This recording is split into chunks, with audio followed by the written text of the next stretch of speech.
آج جو میری گفتگو تھوڑی دیر ہوگی، چونکہ کوئی بھی چیز ہے اس کا ایک مثبت پہلو ہے، اور اگر ہم اس کا استعمال غلط کریں تو اس کا سائیڈ ایفیکٹ بھی ہے کہ نہیں؟ تو سائیڈ ایفیکٹ، اگر اس سنت کی ادائیگی کے موقع پر ہم نے کوئی منفی پہلو اپنایا تو پھر اس کا سائیڈ ایفیکٹ ہوتا ہے، اس کے مضر اثرات مرتب ہوتے ہیں۔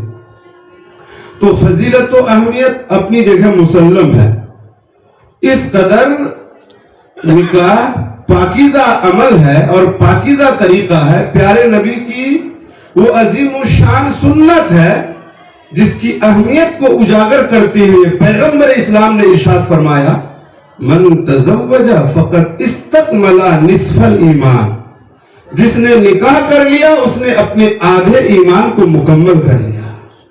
اور ایک حدیث میں اللہ کے نبی نے یوں ارشاد فرمایا، یا معشر الشباب من استطاع منکم الباء فلیتزوج، اے جوانوں کی جماعت، تم میں جو نکاح کی طاقت رکھے وہ نکاح کرے، فإنه اغض للبصر واحسن للفرج، اس لیے کہ نکاح وہ پاکیزہ عمل ہے جس کی وجہ سے انسان کی نگاہ جھک جاتی ہے، اس کے اندر پارسائی اور تقوی کی دولت آ جاتی ہے، وہ انسان پرہیزگار اور تقوی شعار بن کر زندگی گزارنے لگتا ہے۔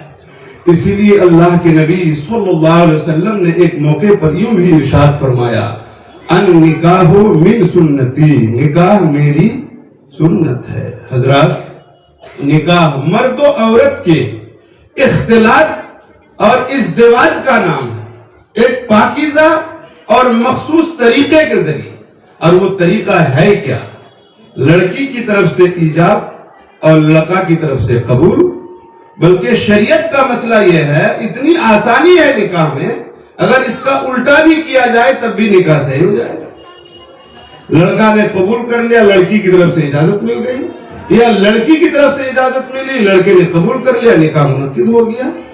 اسی لیے فقہا فرماتے ہیں، النکاح ینعقد بالایجاب والقبول بحضور شاہدین عاقلین رجلین مسلمین عادلین او فاسقین رجل و امراتین، نکاح منعقد ہوتا ہے دو شخص کی گواہی سے، دو گواہوں کی موجودگی سے نکاح منعقد ہو جاتا ہے۔ شرط یہ ہے کہ وہ دونوں گواہ مسلمان ہوں، عاقل ہوں، بالغ ہوں، ایک مرد ہو اور دو عورت ہو، وہ گواہ خواہ عادل ہوں یا فاسق ہوں، شرط یہ ہے کہ مسلمان مومن ہوں۔ لیکن آپ اگر گواہوں میں عدالت کا اعتبار کریں گے، پرہیزگار کو گواہ بنائیں گے، تو یقیناً پرہیزگار گواہ کی برکت کا اثر آپ کے نکاح میں ظاہر ہے۔ اسی لیے نکاح کے موقع پر رشتہ داری نہیں دیکھنا چاہیے، قربت نہیں دیکھنی چاہیے۔ گواہ کے معاملے میں، گواہ میں یہ لحاظ کیا جائے کہ پرہیزگار کون ہے، تقوی شعار کون ہے، شریعت کا پابند کون ہے، یہ بہتر ہے۔ ورنہ یہ کوئی ضروری نہیں، اگر مسلمان ہے تو وہ کہیں کا بھی ہو، کوئی بھی ہو، بلکہ وہ فاسق بھی ہے، اس کی گواہی سے نکاح درست اور جائز ہو جاتا ہے۔ عزیزان ملت، مجھے کہنا یہ ہے کہ نکاح مرد و عورت کے بندھن کا نام ہے، اور یہ بندھن ایسا مضبوط ہوتا ہے کہ اگر دونوں ایک دوسرے کے حقوق کو ادا کر کے زندگی گزارتے ہیں تو یہ رشتہ قیامت تک ہی نہیں بلکہ جنت تک باقی رہنے والا رشتہ ہے۔ عزیزان ملت، آپ ذرا غور کیجئے، مرد و عورت کے اختلاط سے نکاح ہوتا ہے۔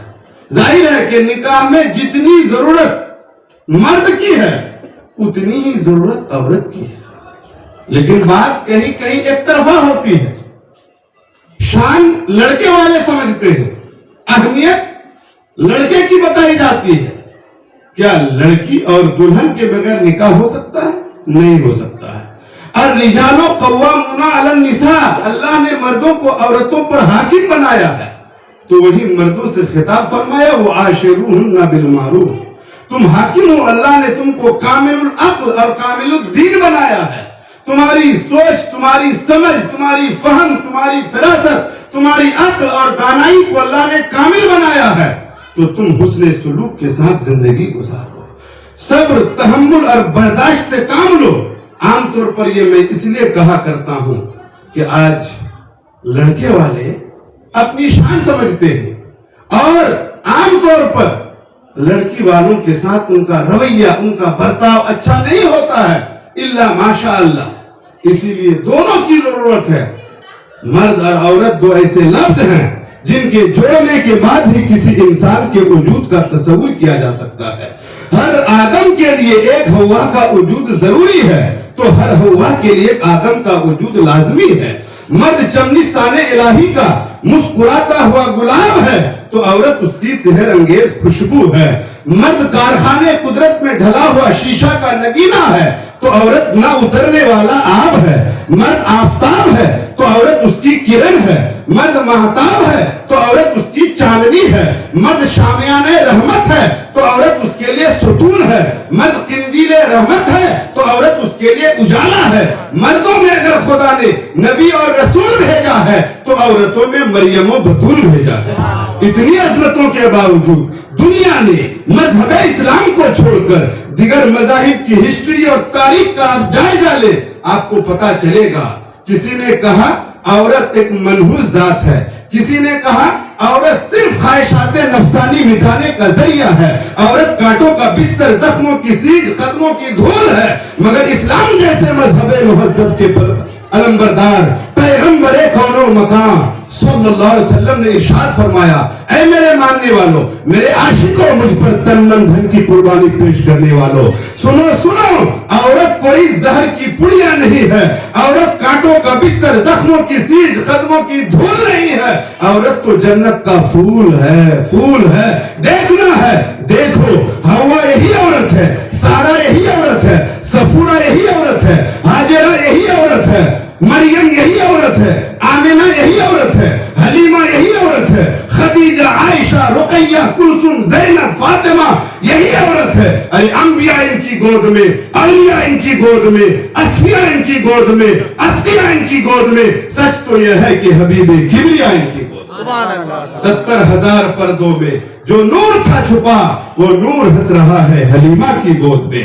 اسلام تیری عظمتوں کو سلام, یہ تیرا ہی کرم تھا جس نے زمین میں گاڑی جانے والی معصوم کلیوں کو پھول بن کر مسکرانے کا موقع دیا. اے پیغمبر کون و مکان, آپ کی بے پناہ رحمتوں پر کائنات ہستی کی ہر مریم و حوا قربان, جنہیں آپ نے دنیا میں جینے کا صحیح حق عطا فرمایا.